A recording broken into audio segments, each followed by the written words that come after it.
Bonjour Karine. Bonjour Karima. Alors, comment ça va avec ce confinement? Bah, écoute, moi de mon côté ça va. J'ai assez l'habitude de confiner, je travaille beaucoup à la maison, donc c'est pas trop compliqué. Mais bon, il faut quand même s'ajuster puisqu'il n'y a plus aucune sortie, donc c'est un petit peu différent. Ouais, c'est vrai. Est-ce que tu peux te présenter et nous présenter ton métier? Oui, absolument. Donc, j'ai fait une formation d'école de commerce au départ avec une spécialisation en gestion des ressources humaines. Puis, j'ai enchaîné sur un MBA à McGill où j'ai fait une double spécialisation ressources humaines et gestion des TPE-PME. Suite à ça, j'ai évolué dans le milieu des ressources humaines, majoritairement dans des entreprises de moyenne taille, petite taille. Et puis, il y a quelques années, suite à un constat que je faisais lorsque je faisais passer des entretiens de recrutement à mes candidats, à des candidats, je me suis dit vraiment, si on pouvait aider les candidats à améliorer leur offre, à se présenter mieux, ils pourraient gagner des postes. J'ai notamment un exemple en tête d'une candidate qu'on avait présélectionnée comme étant la meilleure pour nous dans le cadre d'un jury de recrutement et qui a terminé dernière tellement elle a été mauvaise alors qu'il y avait des a priori extrêmement positifs sur cette personne avant de commencer les entretiens. Suite à ça, j'ai développé une activité de coaching, coaching en recherche d'emploi, coaching aussi pour aider les salariés à mieux retrouver leur place dans l'entreprise, leur expliquer les codes de l'entreprise. Souvent, on a des questions en entreprise qu'on n'ose pas poser ou à qui on s'adresse à des personnes qui ne sont pas très légitimes parce que ça peut être des collègues qui ont une vision salariée des choses.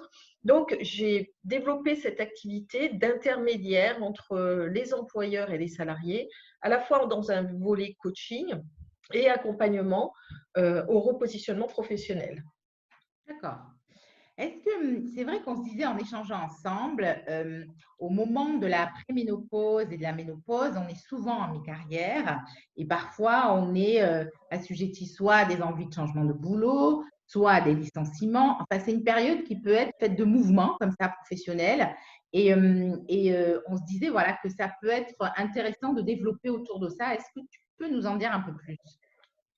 Absolument. Donc, en fait, ce qui se passe, c'est que souvent, il y a plusieurs choses qui sont concomitantes à cette période de la vie. Un premier aspect, c'est qu'on a pu être dans un emploi pendant de longues années. Par exemple, on est dans une entreprise qu'on a intégrée à la sortie de ses études ou après les 2, 3 premières expériences courtes.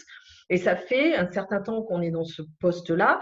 Et forcément, ça arrive au moment où on est proche de la ménopause parce qu'on a commencé à 30 ans, on est à 45 ans, 48 ans, et on a des envies de changement parce qu'on a une certaine lassitude. Cette lassitude, elle peut être induite par plusieurs facteurs. Le premier, on est dans une entreprise qui ne nous permet pas trop d'évoluer, où on atteint les plafonds dans cette entreprise. L'autre aspect, c'est qu'il y a des remaniements, il y a des rachats d'entreprises, il y a des environnements qui changent, il y a des managers qui changent, on ne se reconnaît plus dans l'entreprise, on peut avoir un envie de changement. Et puis, on est aussi à une période où on se pose des questions, est-ce que c'est vraiment ça que j'ai envie de faire? Donc, très souvent, on a envie de se lancer à son compte parce qu'on est frustré dans l'entreprise de ne pas pouvoir exercer ses compétences en totalité telles qu'on pense qu'on pourrait les mettre à disposition. On est dans un cadre plus rigide et donc on se pose la question de partir à son compte. Donc tout ça, ça tombe à peu près à la période de la préménopause et de la ménopause, mais plus par une concordance de délai que du fait de la ménopause. Ouais. Et puis, la ménopause fait qu'on est peut-être un peu plus sensible au stress et qu'on a envie de se désengager d'un environnement extrêmement stressant.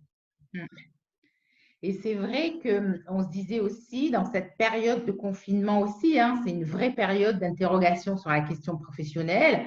Certains, malheureusement, sont peut-être en train de perdre leur travail. D'autres sont en train de réfléchir en se disant comment je peux mettre en place des changements.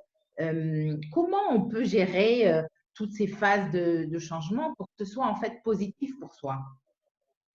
Alors, dans le milieu professionnel, la plus grosse difficulté, que ce qu'on soit dans un changement forcé par une période de perte d'emploi, de licenciement, de crise économique, ou que ce soit un changement voulu, le plus gros facteur d'échec, c'est l'inadéquation de l'offre que l'on veut proposer par rapport aux attentes du marché. Ça, c'est la grosse difficulté. Quand on a un parcours professionnel qui est relativement riche, on a acquis des compétences, on a acquis un savoir-faire. Mais en réalité, la duplication de ce savoir-faire à l'identique est très compliquée parce que même à job équivalent, on va parler par exemple des ressources humaines, qui est un métier que je connais bien. Je fais des ressources humaines dans un certain contexte dans lequel je suis amenée à faire un peu de droit social, la gestion des contrats, mais aussi du management, de l'organisation, le suivi de la formation. Un autre job de ressources humaines va peut-être être une pure conjonction de vous gérez la paye et la formation, ou vous gérez uniquement l'organisation. Et ça fait qu'on a du mal à se reconnaître dans un poste, parce que même si on a l'impression qu'on correspond au poste, la réalité, c'est qu'il y a des divergences et que le marché du travail en France est relativement psychorigide. C'est-à-dire qu'un employeur va choisir de recruter quelqu'un qui est le plus proche possible et qui a eu le parcours le plus proche possible de ce qu'il va attendre lui. Et même si on a des compétences transverses, ça c'est un grand discours, mettez en avant vos compétences transverses, la réalité du marché du travail, elle n'est pas franchement là. Et la réalité, c'est qu'il faut être en mesure de présenter, entre guillemets, une offre qui corresponde à l'attente du recruteur. Et c'est ça la grosse difficulté, le gros facteur d'échec. Donc, à partir du moment où tous les projets sont envisageables, et j'accompagne des salariés de tout métier. Je peux avoir des jeunes en sortie d'école, des jeunes qui travaillent dans des métiers manuels, comme je peux avoir des cadres sup. J'ai des expatriés, j'ai des clients qui habitent en Asie, qui recherchent du travail. Au fond, c'est une méthodologie et une démarche qu'il faut avoir de comprendre ce que l'on peut offrir et comment matcher ce que l'on peut offrir au marché. C'est vraiment ça, c'est-à-dire ça demande en fait ce travail de se dire, OK, voilà, aujourd'hui, qu'est-ce que j'ai comme compétences un peu spécifiques, entre guillemets, qui pourraient être en fait offertes à ce type de poste-là. C'est ça que tu es en train de dire? Alors, moi, je ne raisonne pas tout à fait comme ça. Moi, quand j'accompagne mes clients, je travaille un peu à l'inverse. C'est-à-dire que je fais une analyse du marché avec mes clients. Je les invite à regarder de manière générale toutes les offres d'emploi qui sont plus ou moins proches, en ne s'arrêtant pas au titre, mais en regardant les contenus et en disant où est-ce que je me reconnais, qu'est-ce que je me verrais faire. Parce qu'il y a une différence, Karima, entre ce que l'on sait faire et ce que l'on a encore envie de faire. Et c'est là où le changement intervient. Il y a des parties de son travail qu'on fait très bien, qu'on n'a plus envie de faire. Donc, c'est comment on arrive à se reconnaître dans un autre poste qui va plutôt faire appel aux compétences que l'on a envie d'exercer dans un certain contexte.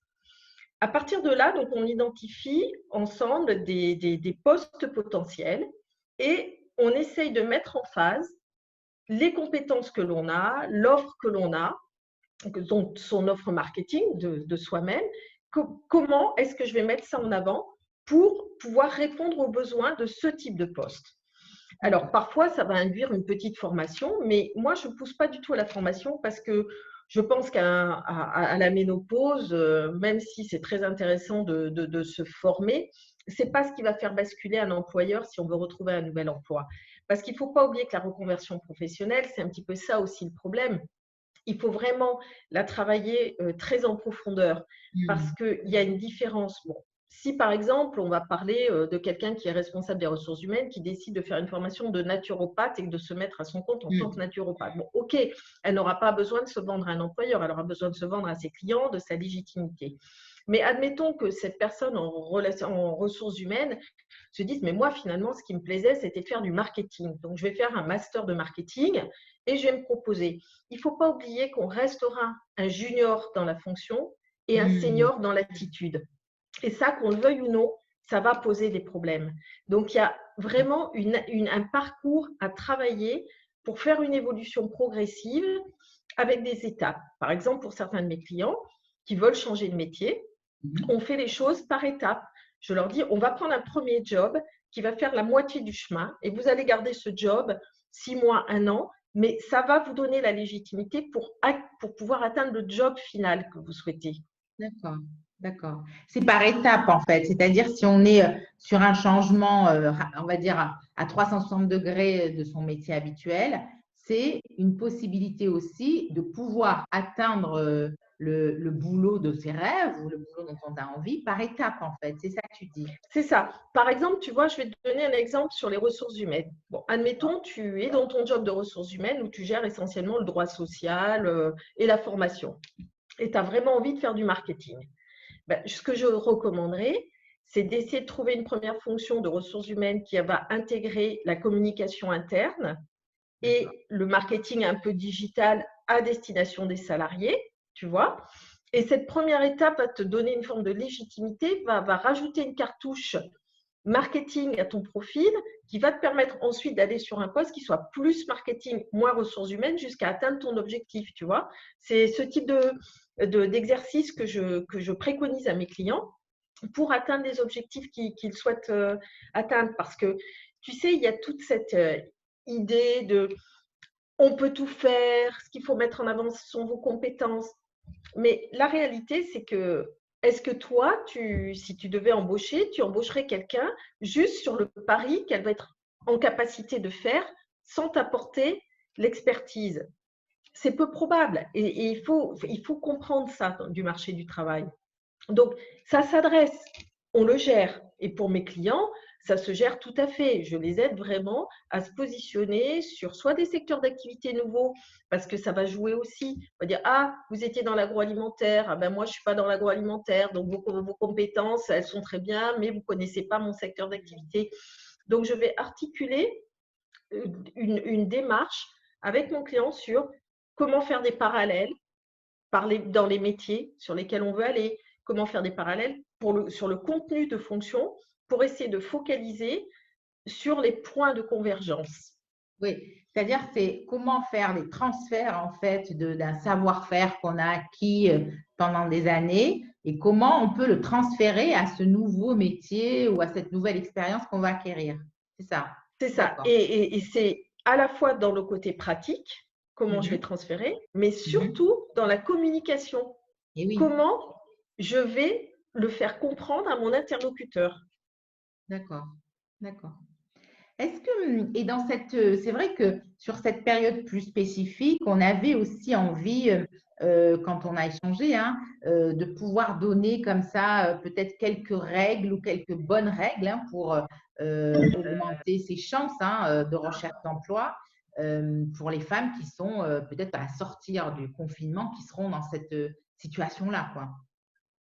Donc, la première des choses, le premier conseil que je donne, c'est ne pas faire un CV par rapport à ce que l'on sait faire, mais faire un CV par rapport à ce que l'on peut apporter et la réponse à un besoin. Ça, c'est la première clé. Parce que ce n'est pas en listant des choses qu'on sait faire que l'employeur va prendre votre liste de courses et va dire, bon, alors, OK, là, elle a un peu de ci, elle a un peu de ça. Bon, moi, je vais faire l'effort intellectuel de transposer ça dans mon job. Il faut essayer, en fait, quand j'ai des nouveaux clients, je leur explique souvent que je vais devenir leur directrice commerciale et que le produit à vendre, c'est eux. Et quand on vend un produit, en fait, on fait une offre. Je vais te dire, quand tu veux acheter une voiture, on te vend, on va essayer de cibler ton besoin. Est-ce que tu veux une citadine? Est-ce que tu as une grande famille? Et on va essayer de te présenter le produit qui répond à tes attentes. Dans le recrutement, en fait, c'est la même chose. Il faut essayer de comprendre le besoin de l'interlocuteur et non pas lui envoyer à la figure voilà tout ce que je sais faire là-dedans, vous voyez bien que ça correspond à ce que vous voulez. Il faut lui mâcher le travail. Donc, il faut essayer d'identifier le besoin de la personne à qui on va adresser sa candidature et essayer de mettre la documentation en phase et le discours en phase. D'accord, c'est repérer en fait ces besoins-là et moi, je m'adapte en fait d'une certaine façon. C'est ça. Je reformate ou je remasterise ce que je sais faire pour en fait parler la même langue. Pour parler la même langue, absolument. Absolument. Tu as très bien résumé les choses, c'est tout à fait ça. C'est je remasterise. Et quand je travaille avec mes clients, pour chaque offre, je leur fais remasteriser légèrement leur présentation. Alors, c'est toujours eux, parce qu'on ne va pas chercher des choses qu'ils n'ont pas, mais on va essayer de mettre en avant les choses principales par rapport à une offre donnée. D'accord, d'accord. Et est-ce que tu aurais un dernier conseil avant de terminer? Alors, Le conseil, c'est vraiment de se dire qu'il y a des opportunités pour tout le monde. J'accompagne des gens qui ont été en recherche pendant des mois et pour qui, en quelques mois, en quelques semaines, on déclenche des opportunités. J'appelle ça mettre le CV en phase avec le marché. Et j'ai par exemple une cliente, j'ai en tête cet exemple, une cliente qui m'envoie son CV et qui me dit, bon voilà, je lui demande ce qu'elle recherche. Elle me dit, bon voilà, moi ce que je recherche, c'est un job, j'aimerais bien un job avec un niveau de rémunération de tel niveau. Et je dis, bon ben, très bien, vous n'avez pas le CV qui correspond au niveau de rémunération souhaité. Donc il faut qu'on refasse votre CV pour qu'il corresponde au niveau de rémunération. On a refait le CV et dans la foulée, elle a eu des entretiens beaucoup plus qualitatifs. D'accord. Donc c'est vraiment comprendre que la recherche d'emploi, c'est du marketing. C'est avant tout du marketing. Et le marketing, c'est répondre à une offre. Et répondre à l'offre et répondre à un besoin. Et ce n'est pas nous qui devons faire notre proposition, c'est nous qui devons répondre à un besoin. Dans le commercial, c'est comme ça qu'on fonctionne. Tu veux, tu vas pas démarcher, par exemple, n'importe qui en disant « Moi, je fais du coaching recherche d'emploi, donc voilà, je vais voir le garagiste et je lui dis « Est-ce que vous avez besoin d'un coaching recherche d'emploi ?» Non, je vais essayer de cibler les clients et je vais essayer d'adapter mon contenu. Eh bien, chercher du travail, c'est exactement la même chose. D'accord. C'est intéressant parce que on a parfois tendance, quand on cherche du travail, comme ça, à envoyer des CV tout azimut, d'arroser en fait, hein, et de se C'est dire, ça, bon, il y aura bien un employeur qui va me répondre. Alors que toi, ce que tu dis, c'est non, c'est cibler vraiment au maximum, essayer de comprendre ce que veut l'employeur et essayer de lui parler dans cette langue qu'il va comprendre, quoi, hein, par c'est rapport à ça, vos c'est compétences. ça, C'est-à-dire, c'est euh, ça, tu ne dis pas, il ne s'agit pas de mentir, il s'agit juste de reformuler ce qu'on sait faire pour qu'ils le comprennent en c'est fait. ça, c'est ça. D'accord. Parce que chaque entreprise a son propre vocabulaire. Tu Ah, vois, oui. il y a des gens qui vont dire que eux, par exemple, un commercial sédentaire, c'est un inside sale. Bon, très bien, mais ça ne parle pas à tout le monde. Bien Donc, sûr. dans l'offre, moi, je sais que quand je dis commercial sédentaire, ça veut dire inside sale. Est-ce que je n'ai pas intérêt à reformuler le titre de mon poste qui était inside sale pour dire commercial sédentaire pour que l'employeur, quand il le lise, eh ben, il ait des points de reconnaissance de choses auxquelles il peut se raccrocher, se dire ah oui, donc elle faisait le même type de poste, tu vois, parce qu'il faut essayer de pré-mâcher. Je dirais le conseil peut-être le plus utile que je peux vous donner, c'est de vous dire qu'on lit un CV en moins de 10 secondes. Oui. D'accord. Souvent, je pose la question à mes candidats, à votre avis, combien de temps est-ce qu'on passe? 5 minutes. Je vous mets au défi de rester sur une page pendant 5 minutes. C'est très, très long, 5 minutes. Et donc, il faut bien comprendre que on va regarder un CV en diagonale. On va regarder l'adresse. Est-ce que mon candidat vit dans mon secteur géographique? S'il ne vit pas dans mon secteur géographique, il va falloir qu'il ait une énorme valeur ajoutée pour que je prenne le risque de le faire se déplacer. Même si lui me dit qu'il est mobile, est-ce que je vais prendre le risque de dire cette personne, je vais la faire se déplacer? Peut-être que la période d'essai ne fonctionnera pas. Elle aura déménagé à cause de moi. Donc, il va regarder. Ça, c'est le premier point qu'il va regarder. Sauf s'il est sur un secteur extrêmement pénurique, auquel cas il va dire c'est pas grave, je regarde et je prends. Mais ensuite, il va regarder en diagonale. Est-ce que je reconnais des employeurs qui me parlent, des concurrents par exemple? Est-ce que je reconnais des fonctions qui me parlent? Est-ce que je reconnais un secteur d'activité qui me parle? Et puis, il va le passer en diagonale. Et puis, au final, il va faire un travail, et ça, c'est quelque chose qu'il faut vraiment intégrer, c'est que quand les employeurs lisent les CV, ils ne les lisent pas pour trouver des compétences qui leur conviennent, ils les lisent pour voir comment ils peuvent vous éliminer. Donc, il faut absolument faire en sorte de mettre le moins de choses possible, donc qui puisse être rédhibitoire. Donc oui, il faut un degré de précision, mais si votre degré de précision va trop loin dans une discordance par rapport aux attentes de l'employeur, alors il va potentiellement vous éliminer. D'accord. C'est-à-dire, c'est en dire assez pour que ça lui parle, mais pas C'est trop ça, pour que ça vous desserve. c'est ça, C'est c'est le juste, exactement ça. c'est le juste C'est le juste dosage. milieu. D'accord, Exactement. d'accord. Exactement. Tu vois, par exemple, on dit aux gens, mettez des précisions. Bon, très bien, Oui. c'est très bien de mettre des précisions. Et c'est très important pour légitimer son parcours. Mais tu vois, si tu as travaillé dans une boîte qui avait un chiffre d'affaires de 100 millions et que tu postules dans une boîte, une chiffre d'affaires de 2 millions, ben, je vais te déconseiller d'indiquer la taille de l'entreprise. Peut-être qu'il la connaît, mais ce n'est pas la peine de jeter un phare sur le fait qu'il va se dire « Oh là là, mais elle a travaillé dans une beaucoup plus grosse boîte que la mienne, elle ne va pas s'adapter. » Tu vois? C'est le type d'ajustement que je vais faire. Je vais dire, là, par contre, c'est une boîte qui fait 12 millions et vous étiez dans une boîte de la même taille. Là, par contre, on va le mettre parce que ça peut susciter l'intérêt de dire, ah ben oui, c'est un concurrent d'à peu près de la même taille, donc elle va fonctionner de la même manière que moi. D'accord. En fait, c'est presque, pour finir, c'est presque se mettre dans la peau de cet employeur et c'est ça, hein, et voir en fait si vous étiez vous l'employeur, qu'est-ce qui serait familier pour vous dans ce CV et en fait, vous donnerez une certaine confiance pour vous dire OK, on y va quoi. Exactement, exactement. Il faut créer, il faut pas oublier que un recrutement, c'est une relation. Quand on travaille chez un employeur, on est dans une relation. On n'est pas dans une expertise posée sur une chaise qui répond à un besoin d'un employeur posé sur une chaise. C'est pas vrai. Il faut qu'il y ait une convergence. C'est un peu comme une relation de couple. Il faut que ça fonctionne. Il faut qu'il y ait des affinités. Il faut qu'on se reconnaisse. Donc, on va fonctionner comme dans toute autre relation. On va essayer de se dire, est-ce que cette personne, elle m'attire, elle ne m'attire pas? Si on veut rencontrer quelqu'un dans sa vie et qu'on voit quelqu'un d'extrêmement rigide, quand soi-même, on est plutôt très souple, on ne va pas forcément avoir envie d'aller vers cette personne. Eh bien, c'est pareil dans le recrutement. Si on est quelqu'un de très carré, très cartésien, avec des process très arrêtés, on va avoir envie d'avoir quelqu'un en face de nous, très cartésien. Et en tout cas, au moins, il faut créer l'envie de se donner la chance de se rencontrer. C'est ça l'objectif numéro 1, c'est d'aller à l'entretien et d'avoir la possibilité de défendre sa position.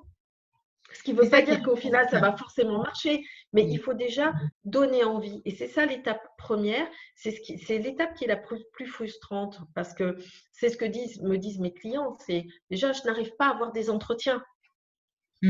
Et en réajustant le CV, en l'adaptant, en faisant vraiment cet effort de comprendre, et c'est quelque chose d'important quand mes clients m'envoient des offres, je leur dis attention, là ils ont marqué ça, qu'est-ce que vous comprenez du poste? Je comprends ça. Et des fois, je suis obligée de leur dire non, mais ce n'est pas ça du tout qu'ils veulent dire. En fait, vous voyez, quand ils vous parlent de tel ou tel sujet, ben, pour eux, leur signification, c'était ça ou ça. Donc, vous me dites, j'ai en tête un exemple qui était assez amusant. J'ai une cliente que j'accompagnais qui candidate qui a appelé pour un poste pour gérer une chaîne de franchise dans l'alimentaire. C'était pas en France, et ils disent, bon, être capable de gérer les menus. Alors, je dis, bon, très bien, qu'est-ce que vous allez répondre à cette question, gérer les menus? Elle me dit, ben, quand dans mon job d'avant, quand on fait des événements, c'est moi qui gère les menus. Et là, je dis, non, quand dans une franchise, on vous dit gérer les menus, ça veut dire, est-ce que vous êtes capable de définir les portions qui vont rapporter de l'argent, comment vous allez équilibrer le menu pour qu'il soit rentable, en temps de travail, en ingrédients, etc., etc. Donc voilà, je les aide à essayer de comprendre, parce que c'est évident que si elle va dans l'entretien et qu'elle dit ah bah oui, mais moi j'ai déjà fait des menus, parce que quand il y a des événements, bah, c'est moi qui commande au traiteur, on va dire elle n'a rien compris au métier. Et oui, c'est ça. C'est ce que tu disais en fait. Pour finir, c'est ça, c'est comprendre l'annonce, la décortiquer, vraiment comme si on faisait une compréhension de texte, transférer les compétences et ensuite penser à comment je crée une relation humaine avec ce futur partenaire. Hein, en fait, c'est ça, on peut résumer ça comme ça. D'accord. Eh bien, écoute, merci beaucoup, Karine, pour tout. C'était un plaisir. Et puis, je te dis à bientôt. À très bientôt, Kariba. Au revoir. Au revoir.